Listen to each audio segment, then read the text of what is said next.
Saya sudah bersama ekonom senior yang pernah menjadi Gubernur Bank Indonesia periode 93-98. Serta Menteri Muda Perdagangan era Presiden Soeharto, Profesor Sudrajat Djiwandono. Prof, apa kabar? Baik, terus. Long time no see. Oh my True. God. Saya 23, 20 something years. terakhir saya wawancara Prof Derajat itu rasanya 23 tahun yang lalu, Prof. 23 tahun ya. Kalau nggak 2001 lah. Wow. It's a bad time for me. I know. Tapi kan mensyukuri pasang surut kehidupan. Begitulah ya, kehidupan memang seperti itu ya. Kalau pasang terus kan nggak aci juga gitu ya. Kurang asik ya, Prof. Prof, looking good. Thank you. Sekarang kalau boleh tahu umur berapa, Prof, tahun ini, Prof? Saya 85, tapi nanti Agustus nanti menjadi 86. Masih sehat dan masih Prof suka mengirim artikel, tulisan Prof Derajat di media asing, di Kompas, masih sering menulis. Iya, itu apa ya, menulis itu suatu passion ya. Sejak selesai, bahkan sebelum selesai sekolah sudah senang menulis dan mencoba menulis dulu-dulu di Indonesia Raya, di apa ya, Sinar Harapan sebelum menjadi Suara Pembaharuan ya. Kemudian Kompas tentu saja, Jakarta Post dan seterusnya. Itu rasanya apa ya, karena mengikuti perkembangan yang terjadi, ingin berbagi dengan mereka yang mau membaca tulisan saya ya tulis saja begitu ya. Itu apa maksud daripada nulis sebetulnya. Saya merasa terhormat sekali Prof Derajat bisa datang ke Kompas TV.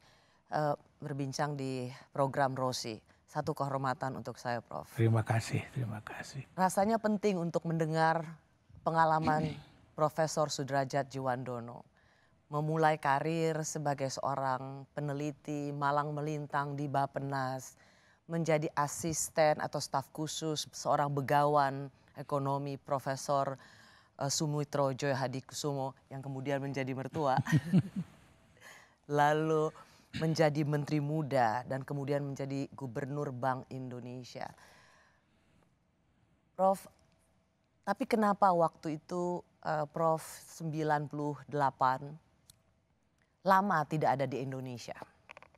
Oke. Maaf ceritanya panjang ya. Jadi memang ya itu tadilah pasang surut ya. Jadi pada waktu saya menjadi Gubernur Bank Indonesia, saya harus mengelola Bank Indonesia yang bertugas menghadapi perkembangan yang sedang bergejolak pada waktu itu di dunia moneter, di dunia perbankan.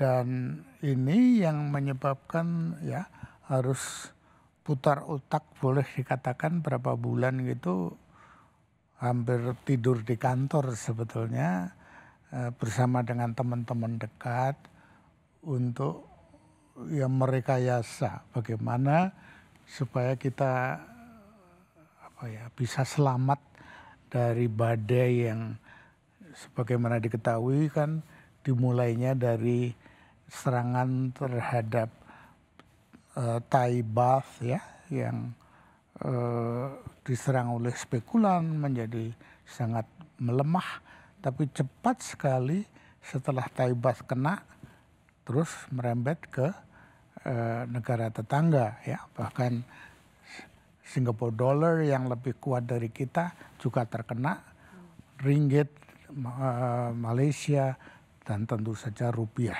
Kita dalam beberapa bulan rupiah depresiasi beberapa puluh persen. Jadi ya sebagai Gubernur Bank Sentral memang sangat grogi rasanya karena melihat penurunan dari cadangan yang kita miliki, padahal salah satu amanah yang harus dipegang oleh Bank Indonesia adalah mengelola cadangan devisa negara tersebut. Itulah yang membuat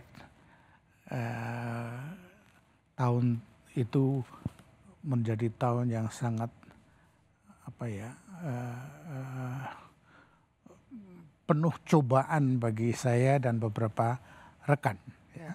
Nah, dan perlu diingat, maaf Prof, perlu diingat pada waktu itu Bank Sentral masih di bawah pemerintah ya Prof. Nah, iya benar bahwa pada waktu itu benar Bank Sentral belum mempunyai status independen ya. Status independen baru diperoleh pada waktu kepresidenannya dari Bapak Profesor Habibie ya. Nah, sebelum itu masih enggak ada. Karena itu Gubernur Bank Sentral juga diberi jabatan sebagai Menteri Negara. Nah, karena di dalam sistem kabinet yang presidensial, presiden boleh mengangkat atau memecat anggota kabinetnya sebagai pembantu presiden, pembantu perdana menteri, maka rupanya apa yang saya lakukan bersama teman untuk menyelamatkan perbankan kita, bank yang jelek, artinya yang kapitalnya kurang dari persyaratan harus kita tutup. Nah, waktu itu ada sejumlah 16 bank yang kurang beruntungan saya adalah 3 dari bank tadi kebetulan milik keluarga presiden. Bank Jakarta itu miliknya Pak Prabowo Sutejo, adik beliau. Bank Andromeda itu 25% miliknya Bambang Tri, putra presiden. Bank Industri 12,5% miliknya Titik Prabowo yang sebetulnya juga adalah ipar saya pada waktu itu. Ada hubungan keluarga kan? Kayaknya seperti itu. Memang tidak pernah dikatakan secara resmi. Pada waktu saya dipanggil Bapak Presiden, saya kira tanggal 11 Februari tahun 98, saya hanya diberitahu saya ingin mengucapkan terima kasih pada saudara yang telah bekerja untuk saya selama hampir 10 tahun. Ini Pak Harto ngomong langsung ke Prof. Derajat? Ya, saya dipanggil hanya berdua seperti ini. Terima kasih sudah bekerja, tetapi saya sedang menyusun kabinet dan saya akan mengganti saudara. Itu aja yang jadi ya saya tidak hanya sopan santunnya, tapi memang saya merasa beruntung diberi kesempatan yang demikian besar. Memimpin Bank Indonesia di tengah krisis yang tak pernah terjadi sepanjang sejarah Republik, Prof. Benar. Saya mengatakan saya juga terima kasih telah dipercaya demikian lama untuk membantu Bapak gitu. Dan saya masih mengatakan saya mohon maaf bahwa masalah masih belum selesai. Bahkan pada waktu itu demonstran pun mengancam untuk berkemah di halaman Bank Indonesia gitu ya. Itu saya tahu persis.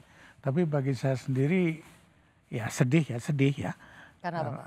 Ya karena diberhentikan dari jabatan yang saya sangat menyenangi dalam arti it's my field gitu ya. Saya ini orang dididik secara formal sebagai doktor di dalam moneter dan kepekerjaan Bank Indonesia itu sangat erat kaitannya dengan permasalahan ini. Saya merasa tahu kok. Dan pada waktu itu situasinya Bapak memutuskan sesuatu yang baik untuk menjaga sebetulnya ekonomi Indonesia begitu. Dari kejatuhan yang lebih dalam lagi. Iya, jadi dari argumen kami itu bukan kerugian, tetapi ya cost-nya seperti orang berusaha itu nggak ada yang there is no such a thing as a free lunch ya.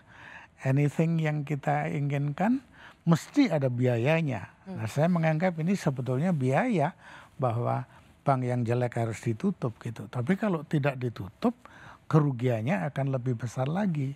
Gitu. Jadi benar dong, Prof. Derajat, kasakusuk orang ketika Prof. Derajat itu diberhentikan oleh Presiden Soeharto sebelum masa jabatan berakhir. Berapa minggu?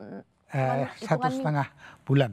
Ya, 6 minggu ya. 6 6 minggu sebelum jabatan berakhir. Kasakusuknya pada waktu itu karena Prof. Derajat sebagai gubernur BI waktu itu menutup bank-bank yang dianggap bermasalah dan itu kebetulan milik keluarga Presiden Soeharto. Ya itu saya kira ada benarnya. Hanya juga Pak Harto memang seorang politikus yang ulung ya. Ya secara resminya nggak pernah mengatakan itu ya. Nah, karena beliau juga memang setuju dengan apa yang saya lakukan. Keputusan saya itu tidak dirubah. Hanya saya diberhentikan gitu ya. Jadi ya sebenarnya kalau ditanya lebih lanjut, ya kenapa diberhentikan ya nggak ada alasannya sebetulnya.